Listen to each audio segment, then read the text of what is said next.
Previously on opening my new gold mine. For the last 2 years, we have been opening a 125-year-old gold mine. We've been drilling, blasting, and mining actual gold. Last episode, Harry and I made a discovery that we were drilling in the wrong direction, trying to hit our raise, and it really took the wind out of our sails. So on this episode, I wanted to boost morale with the crew by bringing up a gas-powered hammer mill and sluice combo, running ore out of the mine, and getting some real gold. I have finally, after 3 years, gotten one of my gas-powered hammer mill sluice combos up here to the mine. Shoved it right in the back of the Chevy truck here, brought it right up to the portal. And today we're gonna bring ore right out of the mine, put it right through the hammer mill, and get gold in the sluice. By the end of this video, we'll have a nice little button that was all mined and processed right here at the mine. Well, here's our plan. We're up in the stope. These are the tracks that have run all along the bottom of the stope here for 125 years. And there's all kinds of muck and all kinds of good stuff that we think is hiding around these tracks. So we're going to come in first thing and get all this stuff off the floor mucked up. Harry was working down there already. Is it good stuff, Harry? A lot of it's our spillage. Our bags. We're coming back for what we left. I think there'll be a lot of good stuff here from the old timers and probably from us from breaking bags. I mean, there's all kinds of quartz on the floor. So we'll get it run through the hammer mill. So our plan is to get it in bags, right? Just like we're mucking normal. Yeah. And we'll send bags all the way down the haulage way and out to the blacksmith shop and into the hammer mill. We'll make gold from this junk. Here's the old sleeper. Yeah. So good. That's all the stuff that's been sitting, falling out of the cart and sitting on the ground. Oh man, that's good stuff. I'm wondering if that gray stuff is the unoxidized stuff. It's been under 2 inches of muck for 100 years, and it just hasn't got oxygen to it. It's the same stuff. Yeah, and then the piss ditch there is all good. Oh, we're going to have bags and bags of good stuff here. All right, leave a comment below with how much gold you think we're going to find running down this 125 feet of track. And then we'll see who's right at the end. We got a long way to go. We're trying to get this thing turned sideways in the truck so the sluice can come off the back. We got come-alongs, we got straps. We got to get this thing turned, and it's actually working. We just got to make it past that wheel well. Well, it's coming along. We got it squared up in the bed of the truck, leveled, and now we can come right here and just dump it right in the hopper. Harry's putting the final touches on our sluice there. We kind of had to jerry rig it there with the sandbags, but as long as you get your right slope and it's more or less level, we're about ready to start this thing. You hate it when I turn the camera on. Harry's finishing up plumbing hell here, trying to get the water from the water line into our hammer mill. Let's go check on the guys that are bagging up stuff up in the stope. We are mining the floor of the mine. Oh, Pete's been going crazy here. How's it going, Pete? Good. A lot of good muck you're getting off of this floor. Whole lot. That's going to be More great than stuff. I was expecting. Yeah. Yeah. Are these your bags? No, all that you're sitting on. Oh, yeah. And then on. these over here. Very nice. And then the cart behind you. Dang, you got a lot of bags. How's it look? Really good. Nice and oxidized and Yep. yeah, you did some good work in here. There's still lots of good stuff down there. We'll leave some for the next guy. Yeah. I think you can make a business out of cleaning up old mines. Right.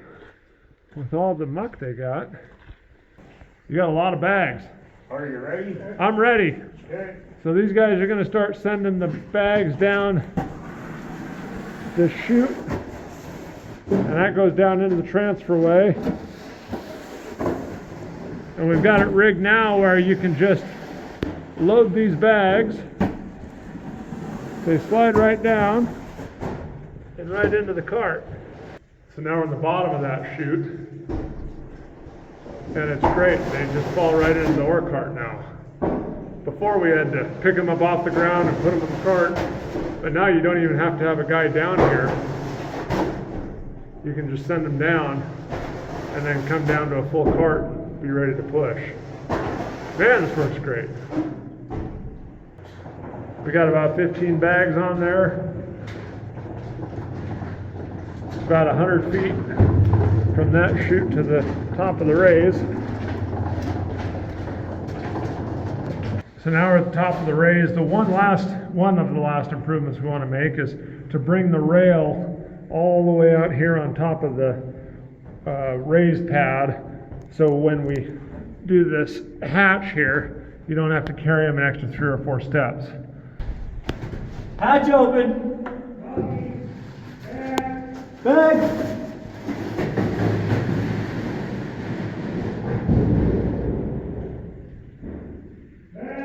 Bag.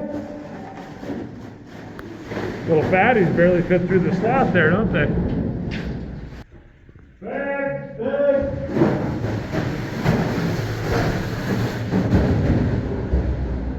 Bag.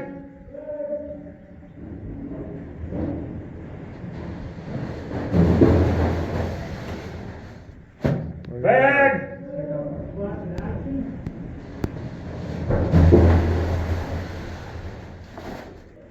Hatch closed. Beautiful.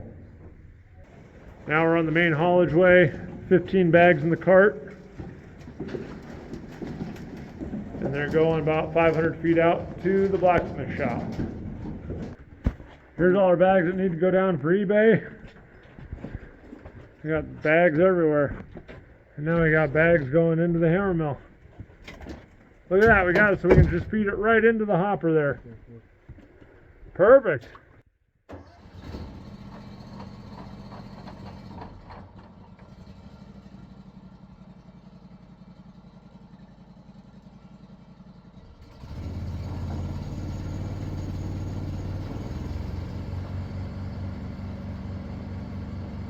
And we're off here. I'm starting to feed a couple of bags into the hammer mill. Harry is working on leveling out the sluice. You really want the sluice to have an even flow of water to maximize recovery. And it took us about 5 to 10 minutes to kind of get everything lined out and working just right. Harry installed this little damper, I guess you'd call it. It's a fish plate off one of the old rails, but it really helped even out the flow in the sluice. And then I could really concentrate on putting bags through the machine. This is just run-of-mine material, so we're not using a jaw crusher. And the hammer mill can take up to about a 2-inch rock, anything that can fit down that slot there, and run it directly through the hammer mill and onto the sluice. A little bit of water in the top. And you meter the material down into that hopper. There's a 0.8 millimeter slotted screen in the hammer mill, so this machine produces about 50% of the material minus 50 mesh. A little bit of water down the top and a little bit of water in the side of the case right above the bearings help keep everything lubricated and crushing really nicely. The hammers we use in the hammer mill are of 20% chrome alloy, and we found that that's the best for wear resistance while not being brittle. This machine's run by a Honda motor, and our total run time was about 2.5 hours, and we ended up using about 1.5 gallons of gas. The hammer mill and sluice use about 10 gallons a minute, and it's working really well. You just back the truck right up to the portal, hook up the water line, fire up the machine, and you can start making gold. All in all, the sluice worked really well, captured a lot of really fine gold. And I think we were able to do about 1 bag every minute or so. And these fine gold recovery sluices do a really good job at capturing that fine gold. It's just 1/2 inch aluminum expanded over backed miner's moss, and it does a really, really good job. It's so cool that you can take one machine right up to a mine and crush rock and get gold. Now I want to do a test of the tailings versus the head ore going into the sluice. So let me get this tailing sample panned out real quick, and we'll see if we can find any gold. Once I get it panned out and in focus, the tailings of the sluice box have no gold. A little bit of black sand sulfides and maybe just a few pieces of telluride in there, but no yellow gold. Now let's test the stuff right out of the hammer mill before it gets to the sluice. And in about 1 cup or so of stuff coming out of the hammer mill, there's quite a few larger yellow pieces down in the black sand and some fine stuff right up in the crease of the pan as well.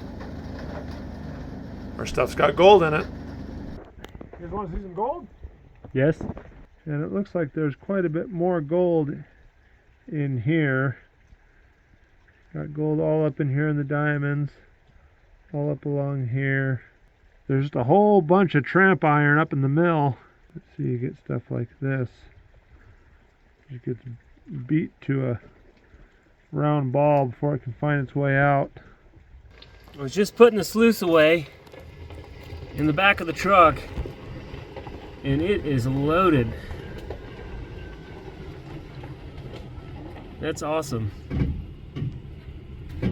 There's a lot of gold in here, man. I know.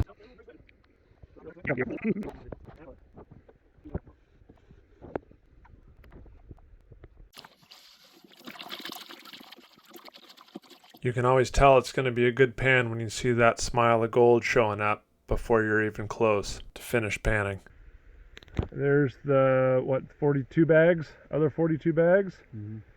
And that's some of it. There's still a whole bunch down here we're missing. But that's a nice little pan of gold there. We'll get it all in one spot and get it smelted down. Harry's worked his magic.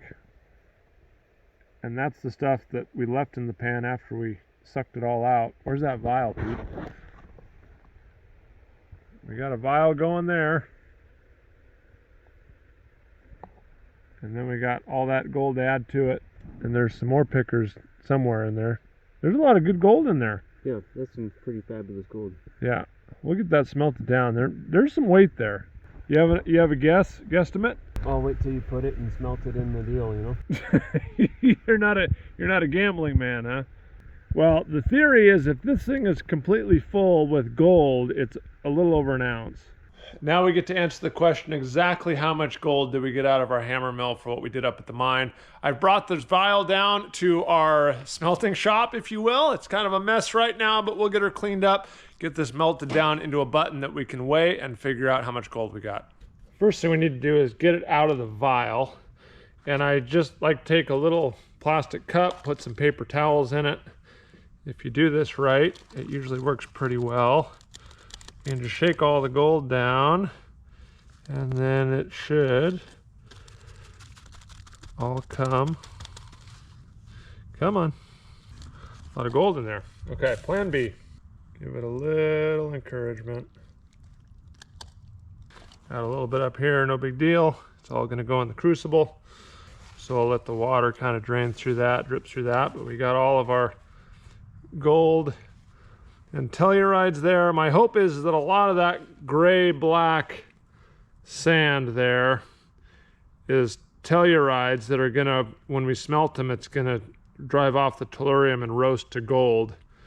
We're dealing with such a small amount that we just need a little bit of borax and soda ash and silica sand. I don't know how much that weighs, but I'm gonna assume I'm gonna just kind of do my standard method here. I like to do 50 grams of material, 50 grams of soda ash, 30 grams of borax, and 20 grams of silica sand. So here's our 50 grams of soda ash and 20 grams of silica sand. And that's been kind of my universal recipe. Seems to work for most heavy sulfides. Now I'm just tearing off the excess paper towel we don't need. There's all of our stuff. Put it in there. Mix it around. Not very scientific. And then we'll take a crucible and we'll just pour it in the crucible. I'm not going to use a bunch of collector metal because we have plenty of gold in there that will coalesce down and collect, essentially act as a collector metal itself.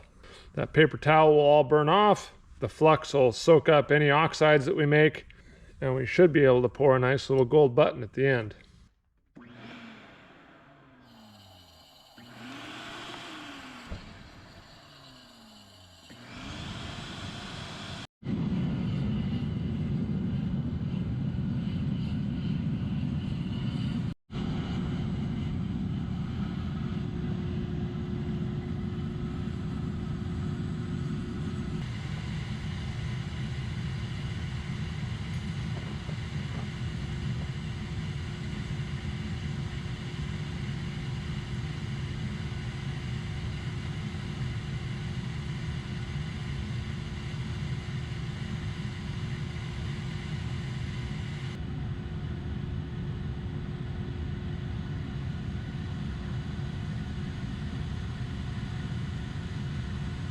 Let's see what we got here.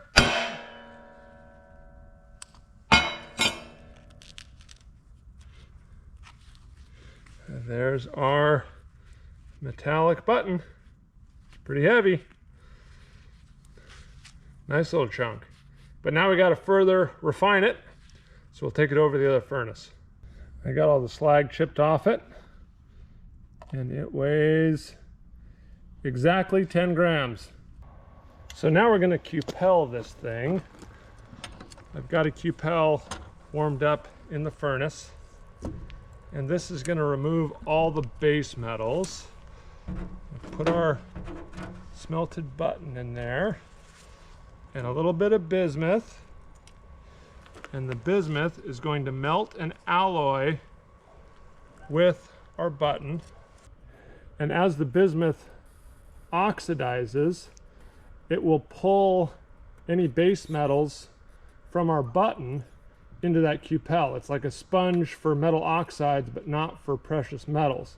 So what we'll be left with in that cupel at the end, when it's all done, is a precious metal bead, and all the oxides are going to end up in that cupel. And so the bismuth is working its magic right now on our precious metal button. It's slowly dissolving it. There it goes. It's all alloying now, and the black sludge on top are the base metal oxides.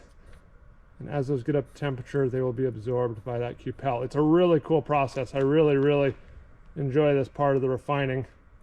But it needs to be hot, so I need to close the door, and we'll check back on it in a little while. All right, we are very close. You probably can't see on the video. There are no more black raindrop looking things coming off there. There's a little swirl of what's called rainbow of color. Oh, and the button just froze. So that means we're very close. I'm gonna let it go another minute or two. All right, we are looking real nice here. I'm gonna pull this out to show you guys without spilling the gold, I hope.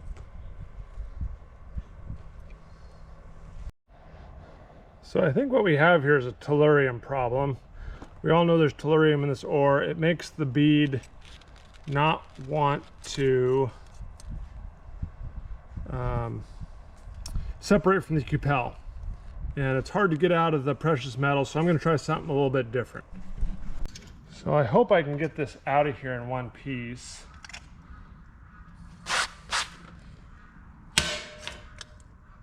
There, that worked. So here's our button. It's mostly gold. I bet you this is probably 96% gold. It's yellow even on the bottom. But that tellurium is so hard to get out of the gold with a cupel. So I want to show you a little trick I've learned, and hopefully this works. So what I've done now is I've taken a melting dish I've put some borax in the bottom of the melting dish, just a little bit, and that should help clean up our gold better than the Cupel. All right, I hope you can see what's happening here. See all those oxides just getting sucked right off that gold button? It works really, really well when your gold button is like 95% pure, because all those oxides can just get sucked right off with the borax. I hope that takes care of that tellurium. All right, everybody, plan C or D or whatever plan we're on now. I found that with the electric furnace, sometimes when you have the stubborn tellurium or oxides that just won't clean out of your button, you need like a jet of oxygen to help oxidize the last little bit of base metals out of your button. So I've concocted this kind of impromptu blast furnace. It's the same blower I use for my smelting furnace. It's a mix of propane and a vacuum to blow air over it, and having that jet of air that blows over the top of the button seems to really work on that last 0.5% of base metals in the button. A little bit there on top. I've also found if you have just a little bit of tellurium left in your button, it will stay molten way below the melting point of gold like is happening here. Okay, let's see, I fought with that little torch. I really like that torch burner. I think it works really well. You gotta have the oxygen and fuel ratio just right to get the oxidizing flame on there to start oxidizing the metal. If you have too much propane, nothing happens, and it's just a reducing environment.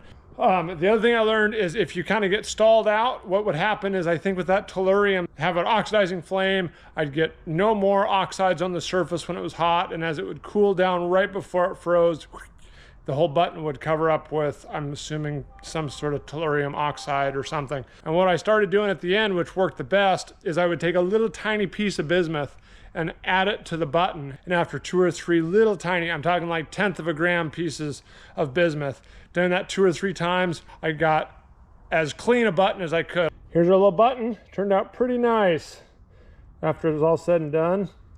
The color's good. Let's see what it weighs. 8.13 grams. So we lost about 2 grams of junk from our original 10-gram button. Most of that was gold. 8 grams isn't bad for 3 or 4 hours worth of work for a couple of 3 or 4 guys. I think we almost made wages. So at today's price, that's about $900. Pretty good. Thanks for watching, guys.